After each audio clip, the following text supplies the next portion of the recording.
Kechagi kuyib ketgan oshmizadan keyin qozonni ishonib menga topshirishdi va ularga ajab sandaqa bermoqchiman.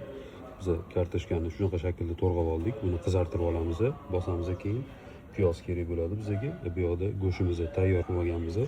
Bu yoqda dumba tegiga terish uchun. Mana buni esa jizza qilib pishirib olamiz, ovqat pishgungacha kavshab turish uchun.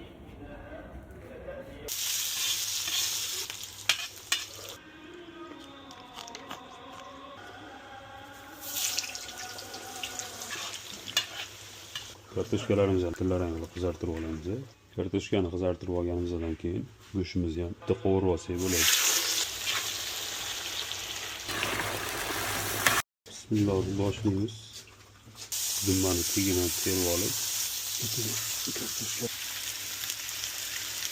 kartoshkani terib olganimizdan keyin go'shtimizni ham terib chiqamiz chiroyli qilib.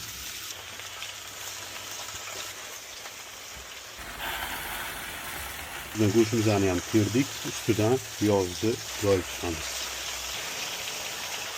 Zo'rlarni qo'yib chiqamiz. Olovimizni ozgina pasaytiramiz. Ustini qopqog'imizda yo'qligi uchun boshqa tog'ora bilan bosib qo'yamiz. Bismillahirrohmanirrohim. Xohlasa mana ovqatlarimiz ham pishdi. Kelinglar.